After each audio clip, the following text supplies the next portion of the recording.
Chikkaballapur MLA Pradeep Eshwar ವಿರುದ್ಧ BJP ಪ್ರತಿಭಟನೆ ಮಾಡ್ತಾ ಇದೆ. ಮೆರವಣಿಗೆಯ ಮೂಲಕ ಪ್ರದೀಪ್ ಈಶ್ವರ್ ಎಂಟ್ರಿ ಕೊಟ್ಟಿದ್ದಾರೆ. ಪ್ರದೀಪ್ ಈಶ್ವರ್ ವಿರುದ್ಧ ಬಿಜೆಪಿ ನಾಯಕರು ಪ್ರತಿಭಟನೆ ಮಾಡ್ತಿದ್ದಾರೆ. ಮೆರವಣಿಗೆಯ ಮೂಲಕ ಪ್ರದೀಪ್ ಈಶ್ವರ್ ಎಂಟ್ರಿ ಕೊಟ್ಟಿದ್ದಾರೆ. ಬಿಜೆಪಿ ಕಚೇರಿಯ ಬಳಿ ಬರ್ತಾ ಇದ್ದಂತೆ ಅಲ್ಲಿ ಭಾರಿ ಆಕ್ರೋಶವೇ ಭುಗಿಲೆದ್ದಿದೆ. ದಾವಣಗೆರೆಯಲ್ಲಿ ಪ್ರದೀಪ್ ಈಶ್ವರ್ ಪ್ರಚಾರವನ್ನ ಮಾಡೋದಕ್ಕೆ ಅಂತ ಇವತ್ತು ಎಂಟ್ರಿ ಕೊಟ್ಟಿದ್ರು. ಸಮರ್ಥ ಪರವಾಗಿ ಪ್ರದೀಪ್ ಈಶ್ವರ್ ಮತಯಾಚನೆಗೆ ಮುಂದಾಗಿದ್ರು, ಸವಾಲು ಹಾಕಿದ್ರು. ಆ ಸವಾಲನ್ನ ಸ್ವೀಕರಿಸಿ ದಾವಣಗೆರೆಗೆ ಬಂದಿದ್ದೀನಿ ಅಂತ ತೋಳು ತಟ್ಟಿ ಬಿಜೆಪಿಗರಿಗೆ ಕಿಚಾಯಿಸಿದ್ರು ಶಾಸಕ.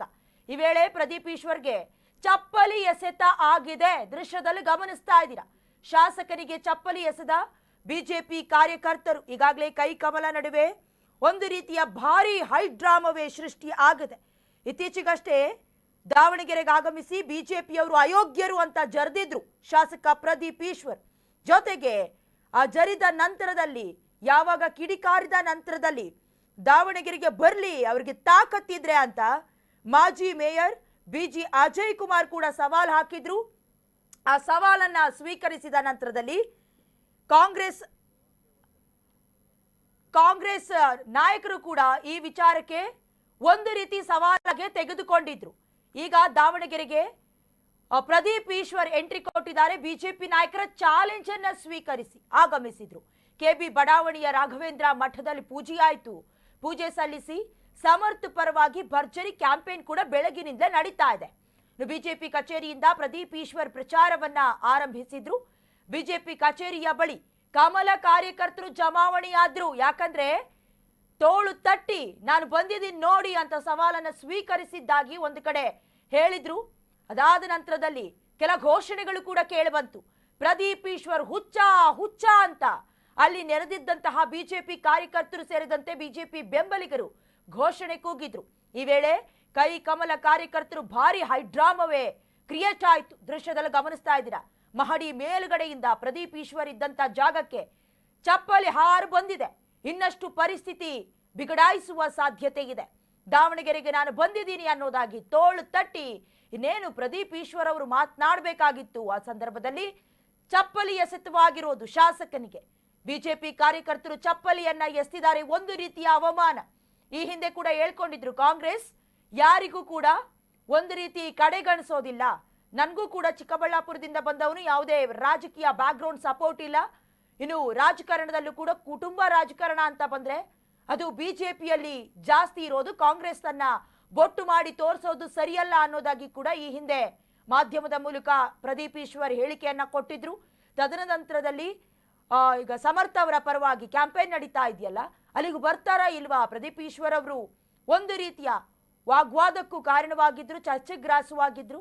ಇದು ಹೇಗಾಗಿದೆ ಅಂತ ಹೇಳಿದ್ರೆ ಪ್ರತಿಷ್ಠೆಯ ಕಣವಾಗಿ ಬದಲಾಗ್ತಾ ಇದೆ. ಒಂದು ರೀತಿ ಸ್ವಪಕ್ಷದಲ್ಲಿಯೇ ಬೇಸರ ಇತ್ತು, ಟಿಕೆಟ್ ನಮ್ಮ ಕೈ ತಪ್ಪಿತ್ತು ಅನ್ನುವಂತ ಕಾರಣಕ್ಕೆ. ಅದಾದ ನಂತರದಲ್ಲಿ ಎಲ್ಲವನ್ನ ಸರಿ ಮಾಡಿಕೊಂಡು ಸುರ್ಜೇವಾಲಾ ಅವರು ಬಂದ ನಂತರದಲ್ಲಿ ಕ್ಯಾಂಪೇನ್ ಕೂಡ ಶುರುವಾಗ್ತಾ ಇದೆ. ಇದರ ಮಧ್ಯದಲ್ಲಿ ಪ್ರದೀಪ್ ಈಶ್ವರ್ ಅವರು ಕೂಡ ನಗರಕ್ಕೆ ಆಗಮಿಸಿದ್ರು. ಆ ಸಂದರ್ಭದಲ್ಲಿ ಭಾರಿ ಹೈಡ್ರಾಮವೇ ಕ್ರಿಯೇಟ್ ಆಗಿದೆ. ಮತ್ತಷ್ಟು ಪರಿಸ್ಥಿತಿ ತಾರಕಕ್ಕೇರುವ ಲಕ್ಷಣಗಳು ಕೂಡ ಇದೆ. ಕೆಬಿ ಬಡಾವಣೆಯ ದೃಶ್ಯವನ್ನ ಗಮನಿಸ್ತಾ ಇದ್ದೀರಾ. ರಾಘವೇಂದ್ರ ಮಠದಲ್ಲಿ ಪೂಜೆ ಸಲ್ಲಿಸಿದ ನಂತರದಲ್ಲಿ ಸಮರ್ಥ ಪರ ಭರ್ಜರಿ ಕ್ಯಾಂಪೇನ್ ಕೂಡ ಸಾಗ್ತಾ ಇತ್ತು. ಹೇಗಾದ್ರೂ ಮಾಡಿ ಶಾಮನೂರು ಶಿವಶಂಕರಪ್ಪ ಅವರ ಕ್ಷೇತ್ರವನ್ನ ಕಾಂಗ್ರೆಸ್ ಭದ್ರಕೋಟೆಯಂತೆ ಇಷ್ಟು ವರ್ಷಗಳ ಕಾಲ ಯಾವ ರೀತಿ ಉಳಿಸ್ಕೊಂಡಿದ್ರೋ ಅದು ಸಮರ್ಥ ಅವರ ಹೆಸರಿನಲ್ಲೂ ಕೂಡ ಇರಬೇಕು ಅನ್ನುವಂತ ಕಾರಣಕ್ಕೆ ಕಾಂಗ್ರೆಸ್ ಪಡೆಯೂ ಕೂಡ ತೊಡೆ ತಟ್ಟಿ ನಿಂತಿದೆ. ಬಟ್ ಬಿಜೆಪಿ ಮಾತ್ರ ಎಲ್ಲದರಲ್ಲೂ ನಾವೇ ಒಂದು ರೀತಿ ಸ್ಪೀಡ್ ನಲ್ಲಿ ಇದೀವಿ ಅಂತ ತೋರಿಸ್ಕೊಳ್ಳೋದಕ್ಕೆ ಅಭ್ಯರ್ಥಿಯ ಹೆಸರು ಪ್ರಕಟ ಮಾಡಿದ್ರಿಂದ ಹಿಡಿದು ನಾಮಪತ್ರವನ್ನ ಸಲ್ಲಿಕೆ ಮಾಡೋದ್ರಿಂದ ಹಿಡಿದು ಬಹಳಷ್ಟು ದಾಪುಗಾಲನ್ನ ಹಾಕ್ತಾ ಇದೆ. ಇದರ ಮಧ್ಯದಲ್ಲಿ ಪ್ರದೀಪ್ ಈಶ್ವರ್ ಅವರು ಕೂಡ ಅವರು ಮೊದಲೇ ಮಾತಿನ ಚಕಮಕಿಯಲ್ಲಿ ಅಥವಾ ಏನಾದ್ರೂ ಮಾತನಾಡುವ ಸಂದರ್ಭದಲ್ಲಿ ವಿವಾದಕ್ಕೀಡಾಗೋದು ಕೂಡ ಇದೇನು ಹೊಸ್ತಲ್ಲ. ಈ ಹಿಂದೆ ಕೂಡ ಮಾತನಾಡಿ ಬಹಳಷ್ಟು ಟೀಕೆಗೂ ಕೂಡ ಕಾರಣವಾಗಿದ್ರು. ಈಗ ಮತ್ತೊಮ್ಮೆ ನಾನು ಬರ್ತೀನಿ ಅನ್ನೋದಾಗಿ ಅಜಯ್ ಕುಮಾರ್ ಅವರ ವಿರುದ್ಧವಾಗಿ ಮಾತನಾಡಿದ್ರು. ಇವತ್ತು ಬಂದ್ರು ಕೂಡ ಅಲ್ಲಿ ಒಂದಷ್ಟು ಜನ ಕಾಂಗ್ರೆಸ್ ಕಾರ್ಯಕರ್ತರು ಸೇರಿದಂತೆ ಬಿಜೆಪಿ ಕಾರ್ಯಕರ್ತರು ಕೂಡ ಜಮಾವಣೆಯಾದ್ರು. ಅದಾದ ಮೇಲೆ ಭಾರಿ ಹೈಡ್ರಾಮವೇ ಕ್ರಿಯೇಟ್ ಆಯ್ತು. ಚಪ್ಪಲಿ ಎಸೆಯೋದ್ರ ಮೂಲಕ ಎಲ್ಲ ಒಂದು ಕಡೆ ಪ್ರದೀಪ್ ಈಶ್ವರ್ ಅವರಿಗೆ ಅವಮಾನಿಸುವ ಕೆಲಸ ಕೂಡ ನಡೀತಾ ಇದೆ. ಇನ್ನು ಪ್ರದೀಪ್ ಈಶ್ವರ್ ಅವರನ್ನ ಹುಚ್ಚ ಹುಚ್ಚ ಅಂತ ಕರೀತಾ ಇದ್ದಾರೆ. ಅಲ್ಲಿ ಘೋಷಣೆಗಳು ಕೂಡ ತೀವ್ರ ಸ್ವರೂಪವನ್ನ ಪಡೆದುಕೊಳ್ಳುವ ಲಕ್ಷಣ ಎದ್ದು ಕಾಣಿಸ್ತಾ ಇದೆ.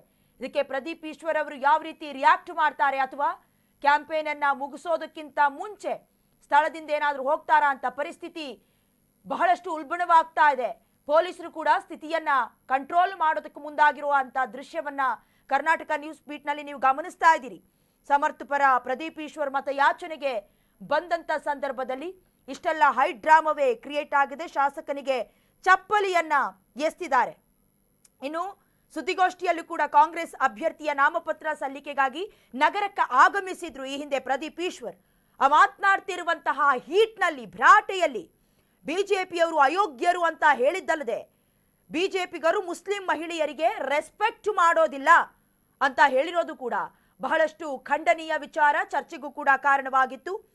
ಹಾಗಾಗಿ ಯಾವಾಗ ಅವರು ಕ್ಷೇತ್ರಕ್ಕೆ ಮತಯಾಚನೆಗೆ ಬಂದ ದೃಶ್ಯದಲ್ಲಿ ಗಮನಿಸ್ತಾ ಇದ್ದೀರಿ, ಒಂದು ರೀತಿ ಸವಾಲನ್ನ ನಾನು ಸ್ವೀಕರಿಸ್ತೆ ಅಂತ ತೋಳನ್ನ ತಟ್ಟಿ ಸವಾಲನ್ನ ನಾನು ಅಕ್ಸೆಪ್ಟ್ ಮಾಡ್ಕೊಂಡಿದ್ದೀನಿ ಅಂತ ಹೇಳಿ ಕೆಲವೇ ಹೊತ್ತಿನಲ್ಲಿ ಚಪ್ಪಲಿಯನ್ನ ಎಸೆದು ಇನ್ನು ನೆರೆದಿರುವಂತ ಕಾರ್ಯಕರ್ತರು ಕೂಡ ಹುಚ್ಚ ಹುಚ್ಚ ಅಂತ ಕೂಗಿದ್ರು. ಪರಿಸ್ಥಿತಿ ಇನ್ನಷ್ಟು ಉಲ್ಬಣ ಆಗಬಹುದು. ಒಂದು ರೀತಿ ಹೇಗಾಗತ್ತೆ ಅಂತ ಹೇಳಿದ್ರೆ, ಈಗ ಕಾಂಗ್ರೆಸ್ನ ಕೆಲವೊಂದಷ್ಟು ಶಾಸಕರ ನಡುವು ಕೂಡ ಕೆಲವೊಂದಷ್ಟು ಪರಿಸ್ಥಿತಿ ಬಿಗಡಾಯಿಸುತ್ತೆ. ಇನ್ನು ಇದೇ ವಿಚಾರಕ್ಕೆ ಸಂಬಂಧಪಟ್ಟಂತೆ ಇನ್ನಷ್ಟು ಡೀಟೇಲ್ಸ್ ಅನ್ನ ಕೊಡ್ತಾ ಹೋಗ್ತಾರೆ ನಮ್ಮ ಪ್ರತಿನಿಧಿ ಸಂತೋಷ್. ಈಗ ಗಮನಿಸ್ತಾ ಇದ್ವಿ, ಪ್ರದೀಪ್ ಈಶ್ವರ್ ಅವರು ಬರ್ತಾರೆ ಅಂದಾಗ್ಲೇ ಒಂದಷ್ಟು ಮೈಯೆಲ್ಲ ಕಣ್ಣಾಗಿತ್ತು, ಏನಾಗಬಹುದು ಕ್ಷೇತ್ರದಲ್ಲಿ ಅಂತ. ತೋಳ್ ತಟ್ಟಿ ಪ್ರದರ್ಶನಕ್ಕೆ ಇಳಿಯುವಂತ ಒತ್ತಿನಲ್ಲೇ ಚಪ್ಪಲಿ ಎಸ್ತಿದೆ. ಪರಿಸ್ಥಿತಿ ಸದ್ಯದ ಮಟ್ಟಿಗೆ ಹೇಗಿದೆ ಸಂತೋಷ್?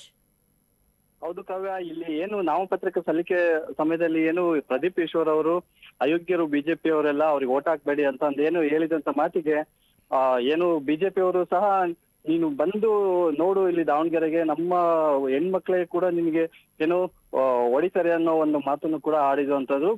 ಅಜಯ್ ಕುಮಾರ್ ಇದನ್ನು ಪ್ರೆಸ್ ಮೀಟ್ ಮಾಡಿ ಇದನ್ನೊಂದು ದೊಡ್ಡ ಒಂದು ಹೇಳಿಕೆಯನ್ನ ಕೊಟ್ಟಿರುವಂತ ಮಾತಿಗೆ ಇವತ್ತೇನು ಪ್ರದೀಪ್ ಈಶ್ವರ್ ಒಂದು ಸವಾಲನ್ನ ಸ್ವೀಕರಿಸಿ ಇವತ್ತು ಏನು ಮೆರವಣಿಗೆ ಮೂಲಕ ಏನು ಬಿಜೆಪಿ ಆಫೀಸ್ ಒಂದು 100 ಮೀಟರ್ ಡಿಸ್ಟೆನ್ಸ್ ಅಲ್ಲಿ ಒಂದು ಮೆರವಣಿಗೆ ಅಂತ ಮಾಡಿರುವಂತ ಆ ಸಂದರ್ಭದಲ್ಲಿ ಏನು ಬಿಜೆಪಿಯವರು ಮತ್ತೆ ಕಾಂಗ್ರೆಸ್ನವರು, ಒಂದ್ ಕಡೆ ಬಿಜೆಪಿಯವರು, ಇನ್ನೊಂದು ಕಡೆ ಕಾಂಗ್ರೆಸ್ಸಿನ ಒಂದು ಪ್ರದೀಪ್ ಈಶ್ವರ್ ಅವರ ಒಂದು ತೆರೆದ ವಾಹನದಲ್ಲಿ ಮೆರವಣಿಗೆ ಹೋಗ್ತಾ ಇತ್ತು. ಆ ಸಂದರ್ಭದಲ್ಲಿ ಏನು ಬಿಜೆಪಿಯವರು ತಮ್ಮ ಕಚೇರಿಯ ಒಂದು 50 ಮೀಟರ್ ಡಿಸ್ಟೆನ್ಸ್ ಅಲ್ಲಿ ನಿಂತ್ಕೊಂಡಿದ್ದು ಅವರ ಒಂದು ಬ್ಯಾನರ್ ಅನ್ನ ಇಟ್ಕೊಂಡು ಅದಕ್ಕೆ ಬ್ಯಾನರ್ಗೆ ಮೊದಲು ಚಪ್ಪಲಿ ಏಟನ್ನು ಹೊಡೆದು ಮತ್ತೆ ನಂತರ ಆಮೇಲೆ ಸ್ವಲ್ಪ ಮುಂದೆ ಹೋಗ್ತಿದ್ದಂಕಲ್ಲೇ ಏನು ಮೇಲಿದ್ದಂತವ್ರು ಅದು ಚಪ್ಪಲಿ ಎಲ್ಲಿಂದ ಬಂತು ಅಂತ ಗೊತ್ತಿಲ್ಲ, ಆದ್ರೆ ಚಪ್ಪಲಿ ಒಂದು ಈ ಪ್ರದೀಪ್ ಈಶ್ವರ್ಗೆ ತೂರ್ಲಿಕ್ಕೆ ಹೋಗಿದ್ದಂತೂ ನಿಜ.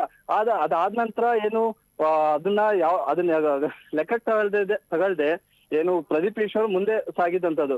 ಈ ನಂತರ ಏನು ಬಿಜೆಪಿ ಅವರು ಏನಿದ್ದಾರೆ ಪ್ರದೀಪ್ ಈಶ್ವರ್ಗೆ ಏನು ಬಳೆಯನ್ನ ತೋರಿಸಿದ್ರು, ಮತ್ತೆ ಆಮೇಲೆ ಅವರಿಗೆ ಏನು ನಿನ್ ಬಾಯಿ ಹೊಲಸಾಗಿದೆ ಅದಕ್ಕೋಸ್ಕರ ಸ್ಯಾನಿಟೈಸರ್ ತಗೋ ಅನ್ನೋ ಒಂದು ಸ್ಯಾನಿಟೈಸರ್ಗಳನ್ನೆಲ್ಲ ತೋರಿಸಿರೋದು, ಆಮೇಲೆ ಹೊರಕೆಯನ್ನ ತೋರಿಸಿರುವಂತದ್ದು ಅಲ್ಲಿ ಕಾಣ್ತಾ ಇತ್ತು ಕಾವ್ಯ. ಓಕೆ ಸಂತೋಷ್, ಈಗಾಗಲೇ ಗಮನಿಸ್ತಾ ಇದ್ವಿ, ಒಂದು ರೀತಿ ಇದು ಪರ್ಸನಲ್ ಅಟ್ಯಾಕ್ ರೀತಿ ಕೂಡ ಆಗ್ತಾ ಇದೆ. ಈಗ ಸದ್ಯದ ಪರಿಸ್ಥಿತಿ ಹೇಗಿದೆ? ಕೈ ಕಾರ್ಯಕರ್ತರು ಹಾಗೆ ಕಮಲ ಕಾರ್ಯಕರ್ತರ ನಡುವೆ ಇನ್ನಷ್ಟು ಏನಾದ್ರೂ ಗಲಾಟೆ ತಾರಕಕ್ಕೇರುವಂತ ಲಕ್ಷಣಗಳೇನಾದ್ರೂ ಇದೆಯಾ?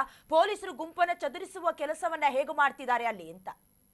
ಇಲ್ಲ ಕಾವ್ಯ, ಇದು ಕಾಂಗ್ರೆಸ್ಸಿನ ಒಂದೇನು ಮೆರವಣಿಗೆ ಹೋಗುವಾಗ ಏನು ಪೊಲೀಸ್ನವರು ತಮ್ಮ ಒಂದು ಹದ್ದುಬಸ್ತಲ್ಲಿ ಬಿಜೆಪಿ ಅವ್ರನ್ನ ತಡೆದು ನಿಲ್ಲಿಸಿರುವಂತದ್ದು ಕಾಣ್ತಾ ಇತ್ತು. ಯಾಕೆಂತಂದ ಹೇಳಿದ್ರೆ ಎರಡು ಗುಂಪುಗಳ ಮಧ್ಯೆ ಯಾವುದೇ ರೀತಿಯ ಘರ್ಷಣೆಗಳು ಆಗ್ಬಾರ್ದು ಅಂತಂದೇಳಿ ಪೊಲೀಸ್ನವರು ನಿಗಾ ವಹಿಸಿರುವಂತದ್ದು.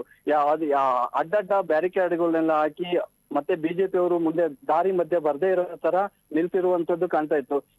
ಎರಡು ಗುಂಪುಗಳ ಮಧ್ಯೆ ಯಾವುದೇ ರೀತಿಯ ಘರ್ಷಣೆ ಆಗ್ಬಾರ್ದು ಅಂತಂದೇಳಿ ಏನು ಪೊಲೀಸ್ನವರು ನಿಗಾ ವಹಿಸಿರುವಂತದ್ದು. ಇದೆಲ್ಲ ಏನು ಇದ್ರ ಮಧ್ಯೆನೂ ಕೂಡ ಏನು ಬ್ಯಾನರ್ನ ಹಿಡ್ಕೊಂಡು ಏನು ದಾರಿ ಮಧ್ಯೆ ನುಗ್ಗಕ್ಕೆ ಪ್ರಯತ್ನ ಮಾಡಿದ್ರು ಕೂಡ ಪೊಲೀಸ್ನವರು ಯಾವುದೇ ಕಾರಣಕ್ಕೂ ಕೂಡ ಅವರನ್ನ ದಾರಿ ಪ್ರದೀಪ್ ಈಶ್ವರ್ ಮೆರವಣಿಗೆಗೆ ಅಡ್ಡ ಆಗದೇ ಇರಂತೆ ಏನೋ ನಿಲ್ಸುವಂತದ್ದು ಪೊಲೀಸ್ನವರ ಒಂದು ನಿಗಾ ವಹಿಸಿರುವಂತದ್ದು ಕಾಣ್ತಾ ಇತ್ತು ಕಾವ್ಯ. ಓಕೆ, ಥ್ಯಾಂಕ್ ಯು ನಿಮ್ಮೆಲ್ಲ ಡೀಟೇಲ್ಸ್ಗಾಗಿ. ಈಗಾಗಲೇ ಪರಿಸ್ಥಿತಿ ಬಿಗಡಾಯಿಸ್ತಾ ಇದೆ. ಸಂಬಂಧಪಟ್ಟ ಹಾಗೆ ಮೆರವಣಿಗೆಯಲ್ಲಿ ಅಂದ್ರೆ ಒಂದು ರೀತಿಯಾದಂತಹ ವೈಯಕ್ತಿಕ ಅಟ್ಯಾಕ್ ಕೂಡ ಆಗ್ತಾ ಇರೋದನ್ನ ಗಮನಿಸ್ತಾ ಇದ್ದೀರಿ. ಒಂದು ರೀತಿ ನೀವು ಮಾತನಾಡೋದು ಸರಿ ಇಲ್ಲ, ವೇರಿಯೇಷನ್ ಸರಿ ಮಾಡ್ಕೊಳ್ಳಿ ಅಂತ ಸ್ಯಾನಿಟೈಸರ್ ತೋರಿಸಿರೋದು, ಬ್ಯಾನರ್ಗಳಿಗೂ ಕೂಡ ಚಪ್ಪಲಿಯನ್ನ ಹೊಡೆಯೋದ್ರ ಮೂಲಕ ಈಗ ಮತ್ತೆ ಅವರು ನೇರವಾಗಿಯೇ ಚಪ್ಪಲಿಯಿಂದ ಅಟ್ಯಾಕ್ ಮಾಡಿರುವಂತಹ ದೃಶ್ಯವನ್ನು ಗಮನಿಸ್ತಾ ಇದ್ದೀರಿ. ಸಂಬಂಧಪಟ್ಟ ಹಾಗೆ ಪೊಲೀಸರು ಕೂಡ ಆ ಪರಿಸ್ಥಿತಿಯನ್ನ ನಿಯಂತ್ರಣ ಮಾಡೋದಕ್ಕೆ ಹರಸಾಹಸವನ್ನೇ ಪಡ್ತಿದ್ದಾರೆ.